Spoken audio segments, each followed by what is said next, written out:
Assalamualaikum warahmatullahi wabarakatuh. Perkenalkan, nama saya Tasya Versensa dengan NPM 2241126 dari kelas Manajemen 22DS. Di sini saya akan membahas tentang perencanaan sumber daya manusia. Perencanaan sumber daya manusia adalah proses sistematik untuk meramalkan kebutuhan pegawai dan ketersediaan pada masa yang akan datang, baik jumlah maupun jenisnya, sehingga Departemen SDM dapat merencanakan rekrutmen, seleksi, pelatihan, dan aktivitas yang lain dengan baik. Tujuan perencanaan SDM yaitu memperbaiki pemanfaatan sumber daya manusia, menyesuaikan aktivitas sumber daya manusia dan kebutuhan di masa depan secara efisien, meningkatkan efisiensi dalam menarik pegawai baru, melengkapi informasi sumber daya manusia, dapat membantu kegiatan SDM dan unit organisasi lainnya. Langkah-langkah perencanaan SDM yaitu analisis faktor-faktor penyebab perubahan kebutuhan SDM, peramalan kebutuhan SDM, penentuan kebutuhan SDM di masa yang akan datang, analisis ketersediaan SDM dan kemampuan perusahaan, penentuan dan implementasi program.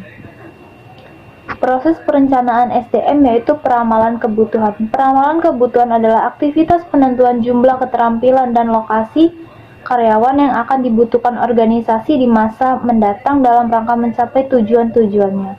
Peramalan tersebut mencerminkan berbagai faktor seperti perencanaan produksi dan perubahan produktivitas. Peramalan kebutuhan akan menentukan besarnya permintaan akan SDM. Penyebab permintaan SDM yaitu faktor eksternal, faktor organisasional, dan faktor angkatan kerja. Faktor eksternal yang terdiri dari ekonomi, sosial, politik, hukum, teknologi, pesaing. Faktor organisasional yaitu rencana strategik, anggaran, ramalan penjual dan produksi perusahaan baru, desain organisasi dan jabatan. Faktor angkatan kerja yaitu pensiun, pengunduran diri, pemberhentian, kematian, dan kemangkiran. Peramalan ketersediaan adalah aktivitas untuk memperkirakan kemampuan perusahaan untuk mendapatkan karyawan-karyawan dengan keterampilan yang dibutuhkan dan dari mana sumbernya. Dalam rangka meramalkan ketersediaan, manajer sumber daya manusia akan mengamati sumber-sumber internal para karyawan yang akan dikerjakan saat ini dan sumber-sumber eksternal yang terdiri dari pasar tenaga kerja. Metode peramalan kebutuhan SDM yaitu menggunakan tingkat kekaryawanan organisasi saat ini sebagai titik awal untuk menentukan kebutuhan penyediaan staf di masa depan. Alternatif tindakan jika diramalkan surplus atau kelebihan karyawan. Penarikan terbatas, mengurangi angkatan kerja dengan tidak mengganti para karyawan yang keluar. Pengurangan jam kerja. Perusahaan juga bisa menanggapi berkurangnya kebutuhan beban kerja dengan mengurangi jumlah total waktu kerja. Pensiun dini, mendorong karyawan untuk pensiun lebih awal dengan total paket uang pensiun yang cukup menarik.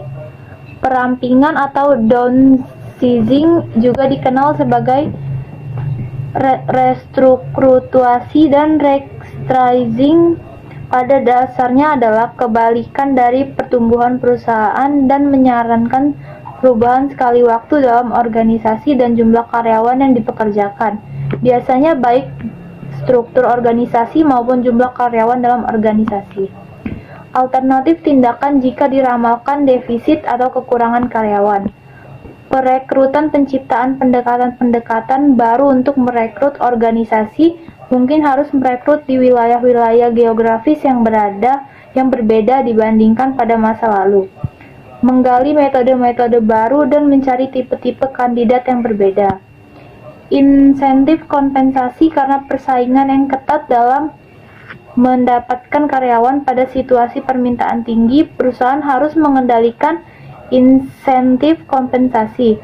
Program-program pelatihan khusus yang diperlukan untuk mempersiapkan orang-orang yang sebelumnya belum mampu bekerja agar dapat mengisi posisi-posisi dalam perusahaan.